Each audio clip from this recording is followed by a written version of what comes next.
Thank you for joining us for this month's episode of Fraud Talk, the ACFE's monthly podcast. My name is Mandy Moody, and I am the content manager here.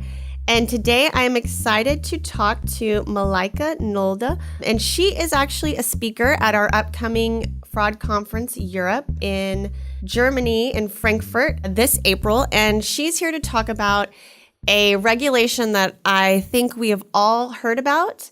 And if we haven't heard about it, then you need to go look it up right now. But it is the GDPR, General Data Protection Regulation, that will roll out in May. And it means a lot for everybody, even people outside of the European Union where this regulation will go into effect. So, Malaika, first, tell me a little bit about you and where you are right now, your current role, and kind of how you became involved in compliance and data protection. Thanks for having me. I have been a lawyer for 10 years almost now, and I fell in love with criminal law basically right from the beginning. It's also in our family a bit, this criminal law interest, and actually data protection and criminal compliance are, from my point of view, very close to each other, because criminal lawyers were the ones in the early years of data protection in Germany who were very familiar with these kind of balance between freedom and security on the one hand, and on the other hand, and there was this fighting against Big Brother.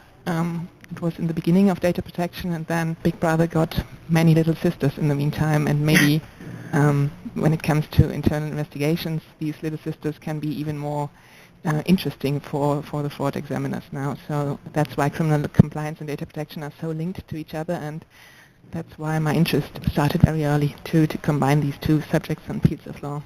Oh, interesting. So what was your first position that you took in the field? Oh, it was basically criminal law, so that's, and up to now, that's my actually main area of specialization. I'm no labor lawyer, and I'm no mere data protection lawyer. I'm always interested in the combination and where these two fields of law join. So it's more like the pathological side of data protection that's interesting for criminal lawyers and maybe also for the fraud examiners. And of course now, when I mentioned the little sisters, it's always important for you to be very well aware of the own liability risks and how to perform internal investigations in a way that are in compliance with the data protection rules. So you are planning to speak on this topic in Frankfurt in April, and about internal investigations and how people can be in accordance with GDPR.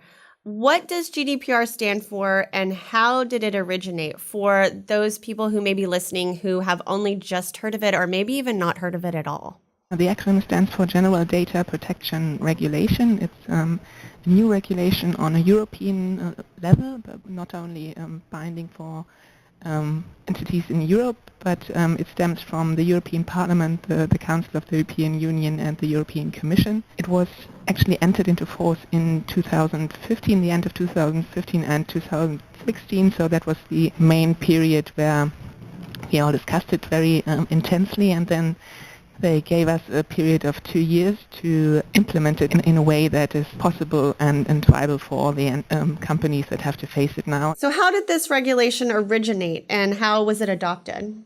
It's a regulation by the European Parliament, the Council of the European Union, and the European Commission, and they intended to gain a higher level of harmonization. And there were many years of discussion, and then in the end it was adopted in April 2016.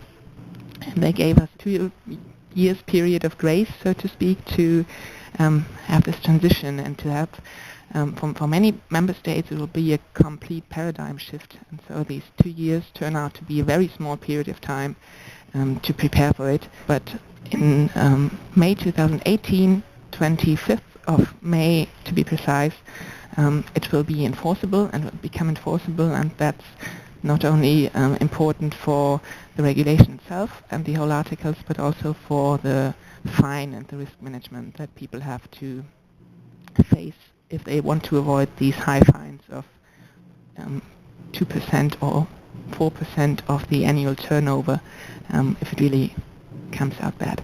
What is so significant about this, and how do you see it affecting internal investigations and affecting fraud examiners?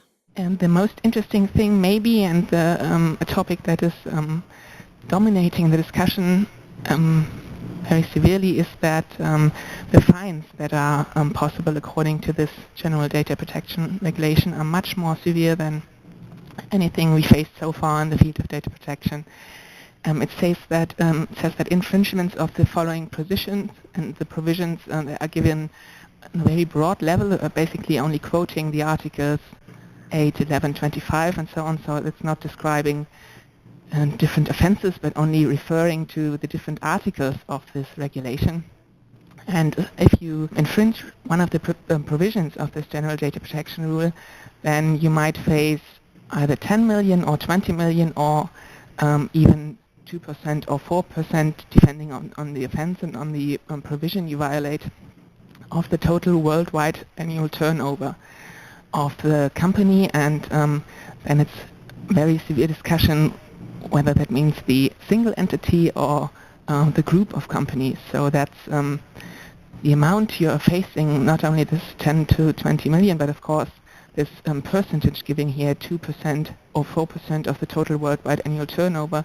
That's really what's dominating the discussion right now, because it's very much about risk management, and the risks are very high starting in May 2018. So far it was often the case that when you did an internal investigation, people were balancing the risk and say, well, what are we gaining if we're doing this internal investigation? Then maybe our liability regarding antitrust or whatever is reduced in a certain amount, so we will maybe even accept risks stemming from data protection infringements.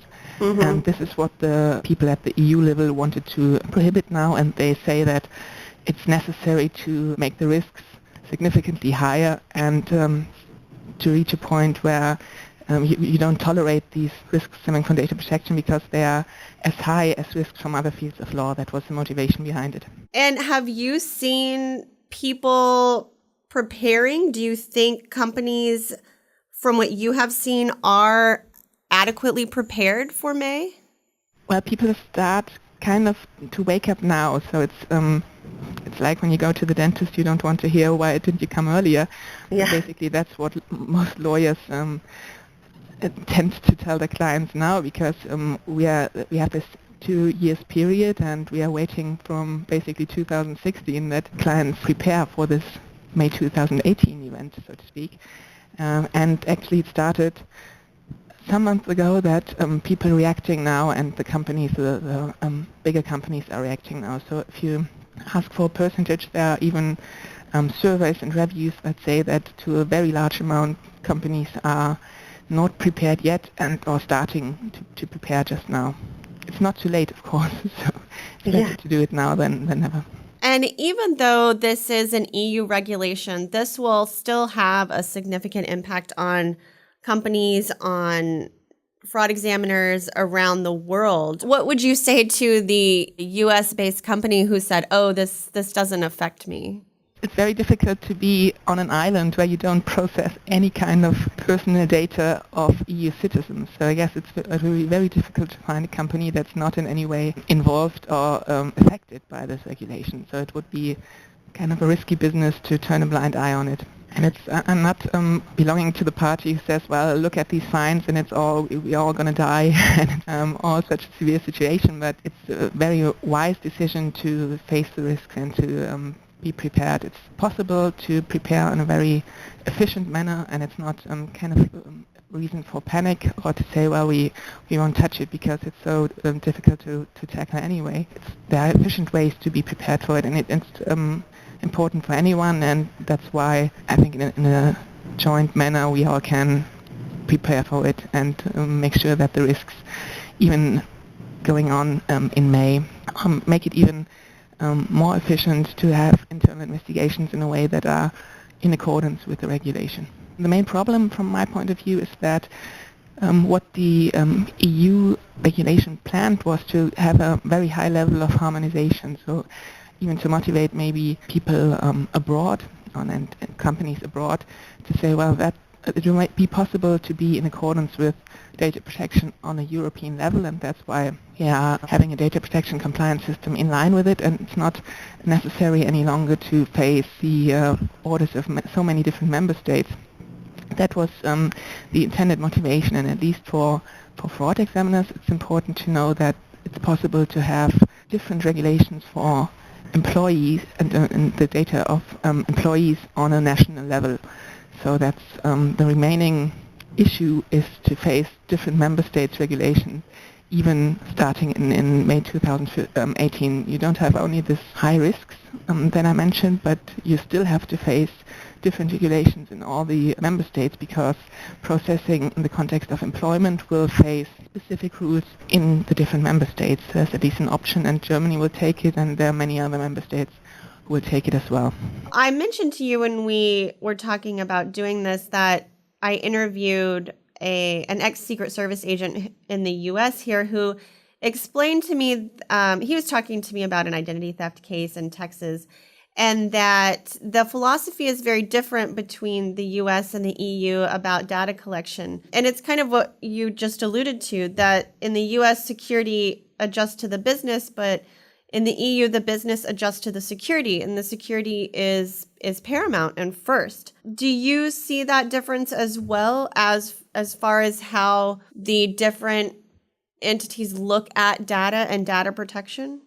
Yes, I can very much confirm this. Also, judging by the contact we have with clients in the US when we do internal investigations that are performed in both countries or have a cross-link between the two countries, that it's very difficult to say how many limits or limitations we face here to keep the data and the results of this internal investigation admissible at court. And the data protection influences the internal investigations. I think in a way here that is very different from what we see abroad. As far as enforcement, how do you see that looking? Do you think it will be mostly through fines or sanctions? You mentioned the fines earlier being a huge risk that the regulation is trying to place on an organization. How do you see them monitoring or knowing what's really going on? In the years before and maybe even now, one of the limits that protected many companies and clients was that the resources of the data protection authorities were very limited, and it was not only the resources but also kind of their position and point of view, because they tended to be kind of an educator, to have a more educational perspective and to bring the companies in a position by educating them that they are respecting and complying with the data protection rule.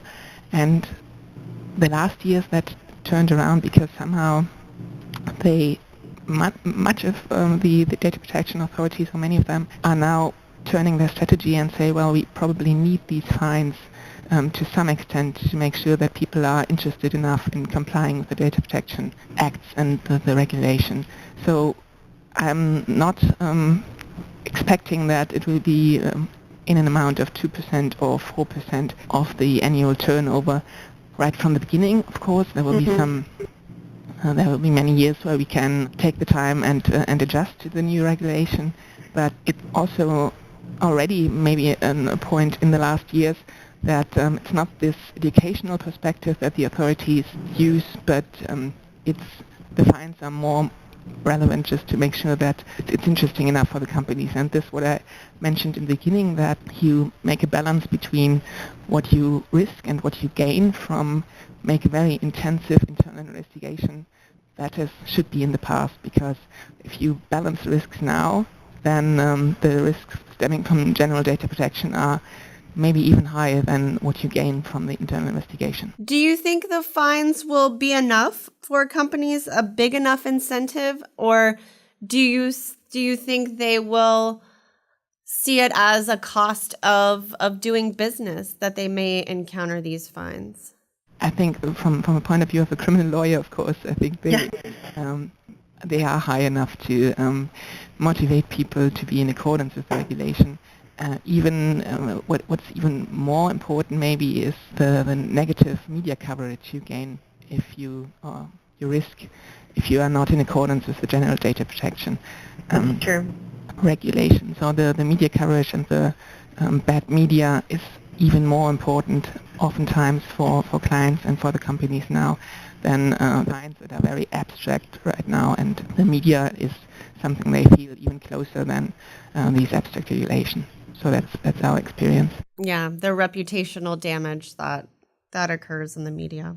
What is one thing that you want fraud examiners to know about the regulation and how it will affect them? What I think is very important is to see not only the fines and the risks stemming from compliance with all the issues of this data protection regulation, but also the chances. I think that's a better perspective to see it as a tool to be in compliance with the requirements, and while also using it as an instrument to narrow down your internal investigation to a scope that is really most efficient also for the clients. So it's not only this risk side, but if you really comply with what is inside this data protection regulation and what is expected, that you narrow down the purpose of your investigation to what is really needed and not be exaggerating the scope or be entering the private life of the employee to an extent that is not important for your purposes, then there might be even high chances to make the internal investigations much more efficient than there had been in the past. Legal tech options and tools that will not only help to be very much in compliance with the requirements, but also be expecting that, I would also expect that it helps a lot, and that's what we experience now. It helps a lot to narrow down the scope in a way that is both obeying the data protection requirements, but also much more efficient. That's a great way to look at it. That's really helpful for fraud examiners to hear, and for companies to hear that it's not just another set of rules, but it's an instrument, and it's tools that you can use to protect your data better and improve your investigations. That's great advice. Thank you so much for talking with us today. Pleasure. Thanks for having me. We look forward to seeing you in Frankfurt very soon.